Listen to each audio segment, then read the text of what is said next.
Hi, this is Ramirez with Tidewater Renaissance Fighting Arts. I'm going to try to make sure my volume level's low because my mic is pointed directly at me. But today we're going to talk, this is really more for everyone at TRFA. We're going to start introducing Harnischfecten. So Harnischfecten is basically Armored HEMA. The rules are a little different, or what we try to accomplish, because what you're really doing rather than just trying to fight the person is you're fighting to exploit the weaknesses in armor. And everyone's armor, no matter how it's set up, has certain strengths, certain weaknesses. You either get more protection and less mobility, or less protection and more mobility. When you're doing that, you're just trying to find the weaknesses in the armor. And the truth of the matter is, right now I am wearing plate mail, I'm wearing chainmail habergeon underneath. I have gauntlets, I have steel arms, I have steel splints at my forearms, I have pauldrons covering my shoulders, and when I am fighting, I actually have a full helmet. This is a mid 14th to 15th century bassinet, which has it's a clap-in visor, which means that I can replace the visor. In most historical combat, if you have a visor for Harnischfecten and it is a historical one, it counts. In other words, if you hit me in the face, that doesn't really count. And really what happens with all armored fighting is that if someone were to grab, I have a sword here, it doesn't really matter how sharp your sword is, you can't really cut through plate. So all the things you do normally in Blossfecten, if you hit my hand where it's got protection, doesn't count. Now, there are ways to defeat it. The inside of my hand is just a leather glove, so that counts, a thrust. Or a cut in here would count. But a cut to this, a cut to my brigandine, and I have chainmail underneath. So a cut here doesn't count. If you can do what's called a couched thrust, which means you're putting pressure on chainmail, generally that's considered to open the links, and that would be considered a valid target. If, like here, there's no mail and you stab, then that would be the equivalent because there's nothing there. And you could theoretically cut there, but you see it's a very, very small target. Obviously, same thing is true for my legs. You can't really cut through steel. So I am pretty much well protected when I put my helmet on.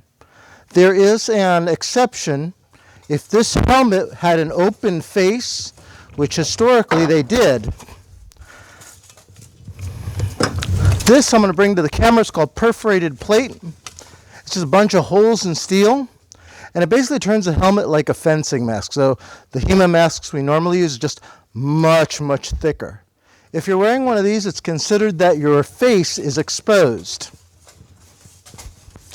There are many versions of perforated plate, and that, excuse me, this is a lot of weight here, that allows you to get struck in the face as if you had nothing on your face. But if you're doing the other visors, it is much harder to see. That does really complicate our sport when we get into Blossfecten because you really have to feel what's going on rather than seeing it. You'll notice that I do have a dagger. For right now, I have one of these in steel. This is the cold steel one because most people I fight are doing Blossfecten. I do have a steel one for fighting other steel combatants. And as I said, the goal is we can also work with weapons that, for regular Blossfecten, they're either way too strong, so we can't really spar with those. Those would include things like spears and pole axes or pole hammers, because just the sheer force that this generates would be very, very dangerous if we're doing it in Blossfecten. But it actually works really well if we're doing it in harness. So with this, you'll notice that I do have a spear tip end. And once again, if I can couch a shot where there's chainmail and put force behind it, you don't want to just gank. So if I just kind of stab someone real quick, that's not going to do anything because it's not going to open the links. You would actually want, if I were to put this against a wall, what you'd want is that there was pressure, and that's what would open up the links. But if I just do that, well, the links are going to just flux and it's not going to really hurt anybody. So that wouldn't count. And there are rules for how to couch, whether it's a pole hammer, pole axe, sword. The idea when I say couch is that the same way you'd have a lance. The lance is a part of the armor you just stabilize, and that helps force the strike. So it is very different from Blossfecten. And here are just some notes for the club. You don't have to go this heavy to start, and the majority of it's about training. So we'll be doing training here once a month, but of course if you miss that training, you're really like, I just want to learn it, you can always just choose to study without having equipment. I know what I'm doing as far as shopping for armor. It took me 4 months to assemble all this. It would take the average person probably 6 to 8 months to actually get, and that assumes you were serious about it, because a lot of the stuff has to be custom made and custom sized. So if you're wanting to do this and you just have Blossfecten equipment, we can teach you and train you. You just can't spar with stuff like this until you have the actual armor to protect yourself. But there are some drills we're going to be doing every month, and for those that are interested and aspiring to do this, also this particular suit and kit was fairly expensive. A lot of it is stainless steel, which is more expensive than regular mild steel.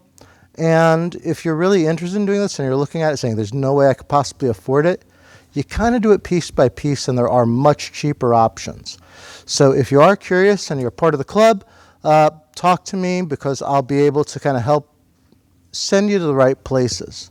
The one thing I would warn you about is don't buy anything before I've told you to buy it, because there are things that look really, really great, but they're either not the right gauge, not the right metal, and when you get it, I'll be like, yeah, you can't use that. So if you are serious about it, you want to explore it, that's fine, and we can help get you started. But as I said, I would really recommend you contact me first, and then we'll see what pieces you need to play within our club and to learn the Harnischfecten. But as I said, we can do drills and we can do training, and that's what we're going to do after this video. Without the armor, you will need to get your full kit on, your regular Blossfecten kit, just to make sure we reduce the chance of any injuries. Now, as I said, the difference is you're not going to spar with just your Blossfecten equipment, especially with the big stuff here. We do teach how to do Mordschlag and other things, so it's like you really need the heavier armor to do that safely. So that's it. If you have other questions, just once again, when you're here, if you're watching me on my channel, I hope this was helpful, and if you have any particular questions, I'll try to answer them below, and I'll also leave information about our club. I know we have some of our members have questions, so I'm going to let them go ahead and ask that. But for you guys on the video, if you're part of the club and you're seeing this, you can ask me in person. If you're seeing this on my channel, then just leave it in the comments, and I'll try to address it there. And I'll see you in the next video.